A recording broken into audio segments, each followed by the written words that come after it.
one of the boys found this inside.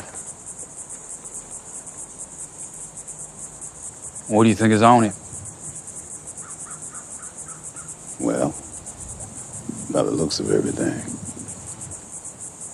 I'd say one goddamn fucked up horror picture.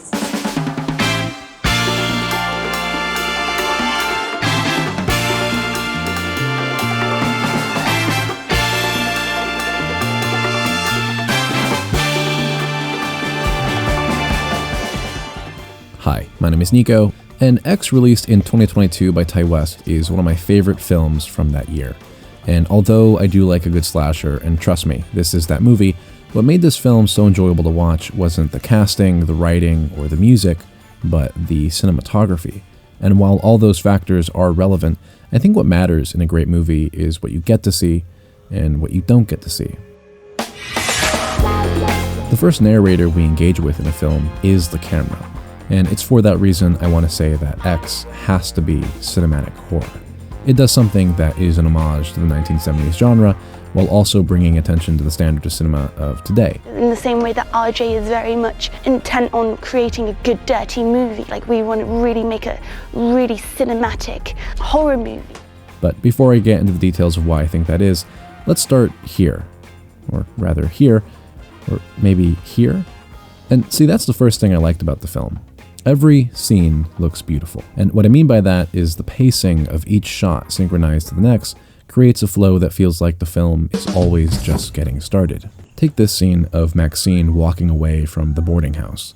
It's the first time we get to see what the rest of the environment looks like, and our first taste of foreshadowing danger. And it's actually every character that has this opportunity to have their own subjective screen time, meaning they all get a chance to give themselves to the audience by their appearance, actions, and dialogue. Ti West uses back and forth cuts to, one, make an homage to the slideshow style of transitioning from the 1970s, but also to keep us engaged, to be aware that at any moment something is happening and we have to stay focused. You all right there, old timer? I'm fine. This very simple side profile character shot of Mia Goth talking to herself takes place at the same time Kid Cudi and Brittany Snow have their side profile conversation. We cut between the two scenes to understand the entire dialogue.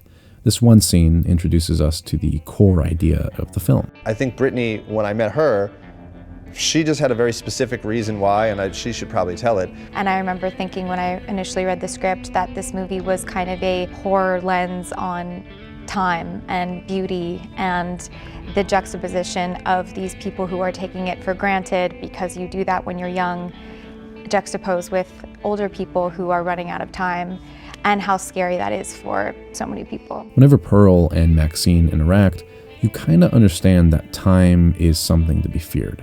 At least for me, we feel pity for Pearl. When first watching X and only focusing on her within the context of her backstory, you feel bad. Even after she's killed someone, you watch her dance alone, try to seduce her husband, and still, she's left there standing. She wants love, fame, youth, but no one gives it to her. This scene between Pearl and Howard, for me at least, made me feel a bit relieved that she was able to feel pretty and feel loved. You're the most beautiful woman I've ever seen.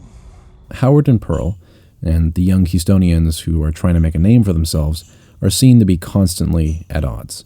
Two completely different worlds find themselves to be cynical and bothered by each other. They're all in different stages of life they're going to experience or have already experienced.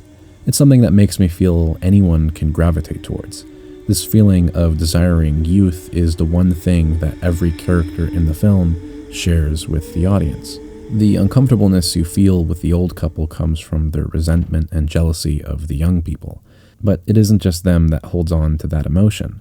The film illustrates only that this feeling starts in youth and can carry on no matter what age you are. I will not accept a life I do not deserve. One of my favorite scenes, and it's not even the most interesting part of the film, is an open field. It's simple, maybe even held on screen for a bit too long, but to be honest, it captures me in that world. I feel like I'm part of the tall grass that's kind of just sitting there, existing in between the barn, where an old couple find themselves running out of time, and the small boarding house filled with 6 young, ambitious people aiming for fame and fortune. We stand in the field between these two worlds where the young live and the old are dying. And it's so fascinating that everything happens in between that. On one side, the young people drink, smoke, and sleep with each other, completely oblivious to the death just across an open field, and it's exciting to think that the only thing separating these two absurdly unique worlds is grass. It's amazing that this film was able to do that. So, it's no secret that Psycho and the Chainsaw Massacre, along with other classic horror films, had a large influence on the production of the film.